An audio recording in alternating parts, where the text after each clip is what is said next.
Pato la jasho. Ujambo mpenzi msikilizaji na karibu kwenye makala ya Pato la jasho kwa juma hili. Mgeni wetu leo ni Bi Rahab Kiige, mkurugenzi wa kampuni ya Ultismart Interiors Limited, inayohusika na malighafi inayotumika wakati wa kumalizia ujenzi wa nyumba maarufu home finishes. Bi Rahab anaanza kwa kuelezea ni kipi kilichochochea kufungua tawi la 4 la kampuni hiyo katika mji wa Nanyuki, kaunti ya Laikipia. As entrepreneurs, our hunger for growth is normally insatiable. We want to keep on growing and growing and growing. One, because we have a dream and a vision that we want to accomplish. For us as Ultismart, we say that we want to be the #1 distributors of interiors in East and Central Africa.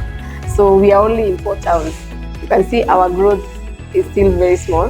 We want to go far and beyond.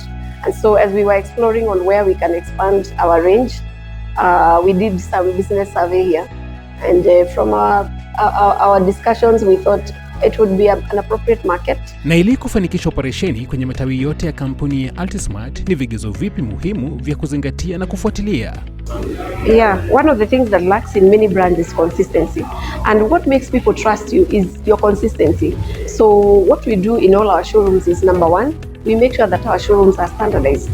It's only that this is bigger, but the experience that you're going to get from other branches is equally the same.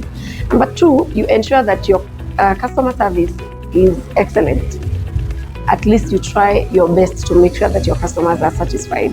That if they visit another branch, they will not see a difference between this branch and another branch. And that's what our customers have been saying. That you can buy your goods in Naivasha. If you're in Gilgil and you're doing construction there, we send you there. The experience is the same. The staff are trained. Our policies and our standards are consistent in all our branches. Our prices equally. We try as much as possible to make sure that we are consistent in everything that we are doing and what we are offering. Bi Rahab anakiri kuwa sharti kama kampuni kuwa makini namna teknolojia na mitindo mipya inavyozidi kuathiri sekta mbalimbali ikiwemo sekta ya ujenzi. In Ultismart, we believe in innovation every now and then because same is boring. And what we are giving our customers is a different variety. And we are top-notch when it comes to knowing what is the new trends in the market and making sure that they are within the reach of our customers.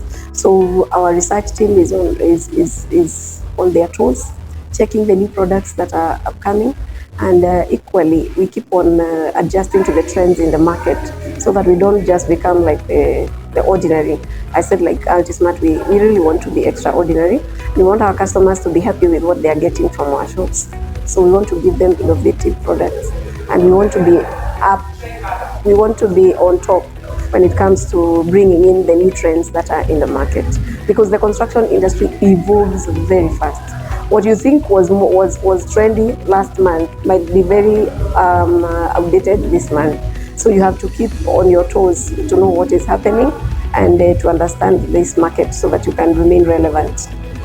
Katika kila biashara, mahusiano bora na washikadau mbalimbali ni swala muhimu, na Rahab anaarifu kuwa jambo analolitilia maanani. Them gain confidence in you. In this sense, when you agree on something, abide by the agreement that you have. If you have agreed on a particular credit period, stick to that credit period.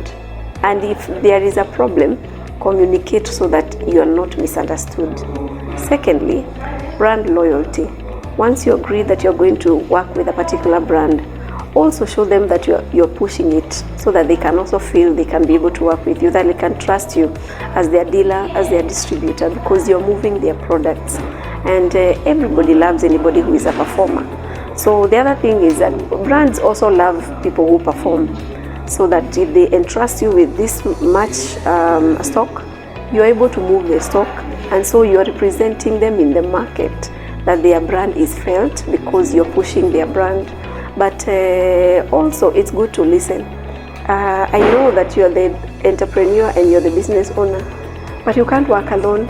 Kila mmoja ana nafasi ya kufanya vyema maishani. Hivyo basi ni kipi cha kuhakikisha mtu anacho?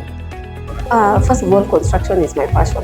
Being in the construction industry is purely my passion. It's not just a business opportunity. For me, it's a passion. because long time ago people just used to build homes just for them to stay in. Today people are changing their living spaces to something that is very trendy, modern, coming, and so that is why we are in this thing. But however, the construction industry is a unique market. I guess because of the hunger of people to own homes. Everybody, and we as Africans believe that you should actually own a home before you die. So everybody is always working hard to make sure that they own a home. And the other thing is that the construction industry has big variety. Whether your budget is low or your budget is high, you will always have what you need. You will always see what you require. And so for that makes it a bit stable. But even if you don't have money, you still will get something that can make you build what you have comfortably. If you have money, you still will get what you require. So that makes it workable. Na kusisitiza kauli hii, Rahab anatoa himizo. Everybody has a purpose in life. And I don't think anybody's purpose is to make money and be rich. I think the purpose is to influence the society. And so for me, it gives me a lot of joy to have young people who are to be a prayer answered. Ni mazungumzo na Rahab Kiige, mkurugenzi wa kampuni ya Ultismart Interiors Limited yenye makao yake mjini Naivasha na matawi mengine mjini Gilgil, Nyahururu na hivi majuzi mjini Nanyuki. I'd like to encourage someone and say, God created us with capacity. The bishop who spoke here this morning spoke about the talents. God gave talents, 5 talents, 2 talents, 1 talent. And he said the problem is the person with 1 talent demeans what he has and wants to get the 5 talents. But God is giving you according to your capacity. And so I'd like to encourage anybody who is watching this program. God has gifted you. What are you doing with what God has given you? How can you make sure that you can be entrusted with 5 talents when you had 2? And the biggest predicament that I have seen in this industry and in entrepreneurship is fear. And the Bible says that God has not given us a spirit of fear. So I would like people to have courage, because all it takes is a step of faith. Faith is believing what is not seen. If you have faith, you have trust in God, you are resilient, you work with your head held high, and you ensure that you don't give up, you can make it. It's possible to make it. For my fellow women out there, join us. We have equal capacity. God has created us with similar capacities. So welcome on board. Shukrani sana Rahab Kiige kwa kuwa nasi ndani ya makala ya Pato la Jasho, na hadi juma lijalo. Jina langu ni Mangicho Mola. Pato la Jasho.